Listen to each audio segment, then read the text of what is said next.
Hi, welcome back to Dragon Army Books. This is the second video in a relatively new series called 5 New Books, something along those lines. I'm not that creative.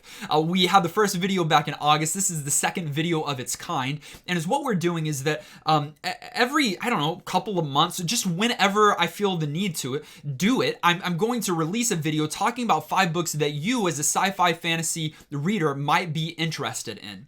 That's exactly what we're doing here, and you need to know this. This month has a lot of ridiculous releases, so buckle up, it's gonna be a good one.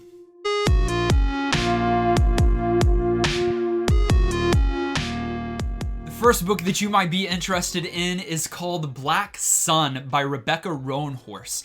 This book came out October 13th, actually, so it's been out for a couple of weeks now, but it instantly sounded interesting to me because I haven't heard of any other authors dealing with this same kind of time period or inspiration. Let me just tell you this, that she wrote this inspired by the civilizations of the pre-Columbian Americas and woven into a tale of celestial prophecies, political intrigue, and forbidden magic.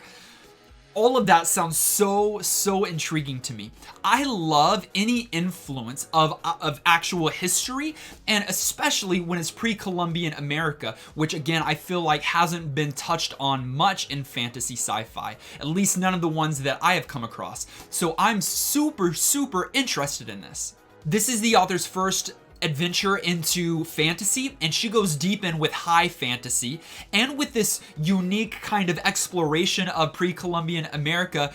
It's so much here, but she's doing and done such a great job here. Really, the focus are the characters. I can't really probably faithfully pronounce their names, but it's Serapio, which sounds, I'm probably pronouncing that incorrectly, and Xayla.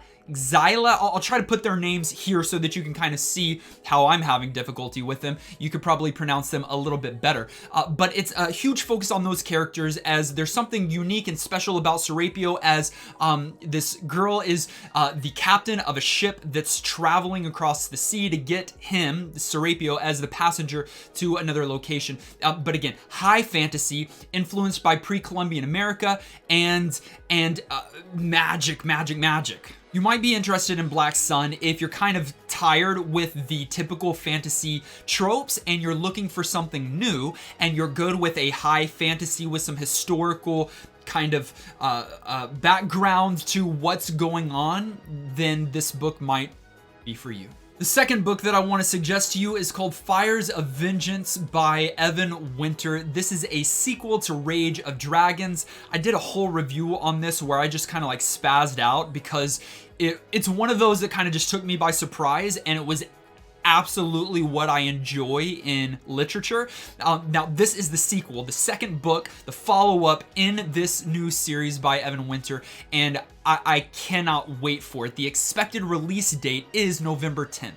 Really, the series so far has been about Rage and Dragons. Your main character, Tao, is your protagonist, and he's kind of being trained up in his military forces while he's learning how to control and utilize this magical ability that is a totally new look at a magic system that I absolutely love, that I haven't seen explored anywhere else.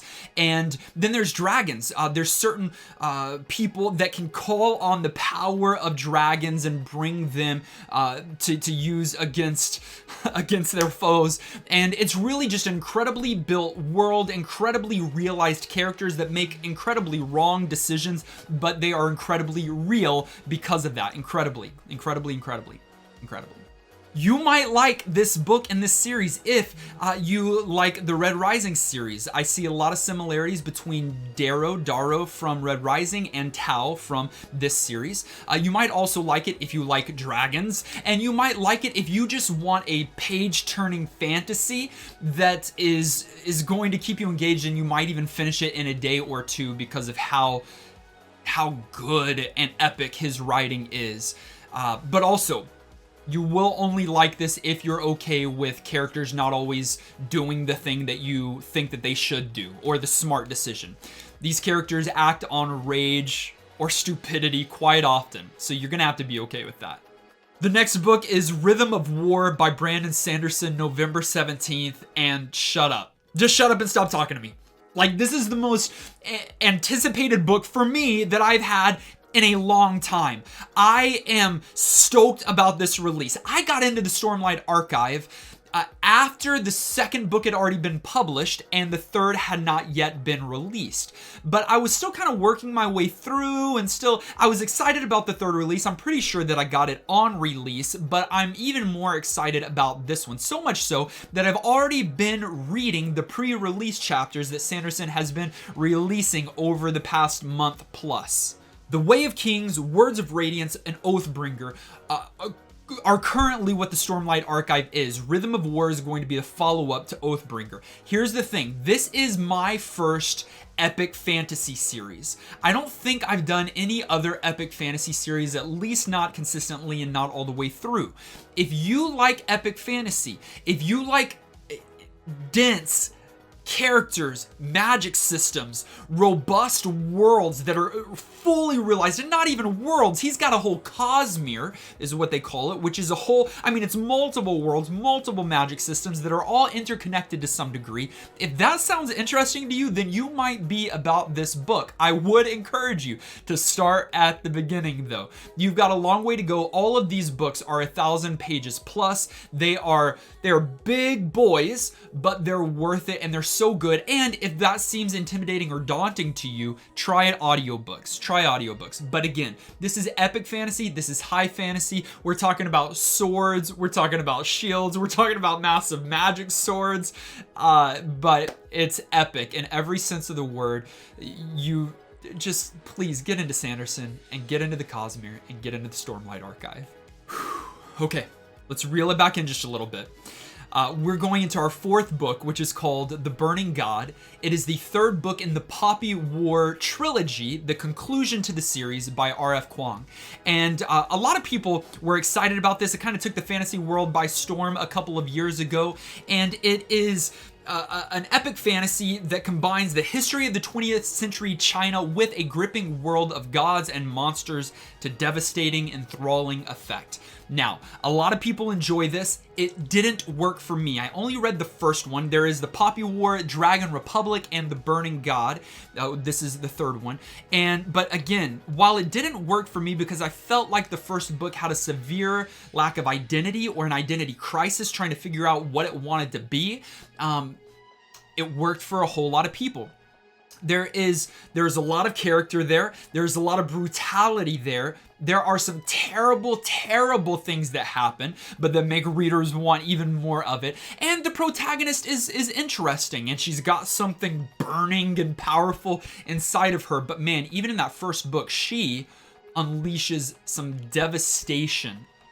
Intentionally or unintentionally, it doesn't matter. She unleashes it, and some terrible things happen. So I'm sure that this series has even developed, and Kuang has even become a better writer and storyteller as the series has progressed. So you might be interested in this book and in this series if, again, you like historical fantasy that isn't your common fantasy trope.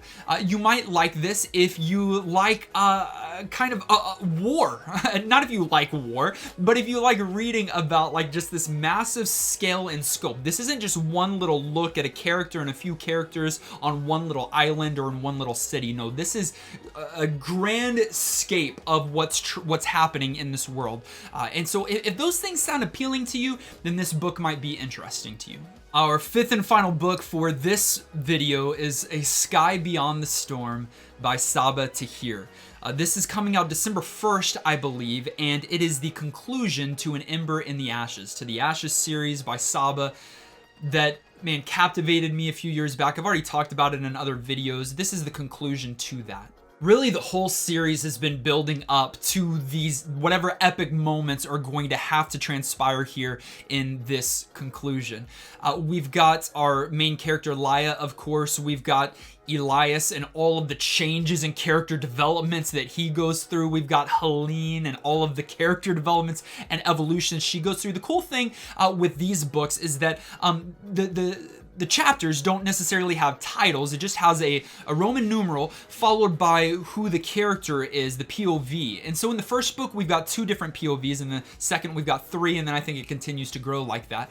But the fun thing is that while it begins as their names, Laia or Elias, it changes when the character's role or position or reality changes. I can't give much more away than that, but some of the chapters change headings based on who now the person has become, good or bad. And so that's always interesting to follow along. You might be interested in this book and in this series if you like various POVs, different points of views from different characters, that their stories kind of intertwine. You might like this if you like unconventional romance and relationships, because I think Saba gives us a lot of those. And you might like this if you want kind of just a unique, different, realized world. I haven't seen this kind of world worked out in any other kind of fantasy. And while this story does kind of carry on some of the tropes found in other fantasy stories, she does divert quite often and gives us something new and fresh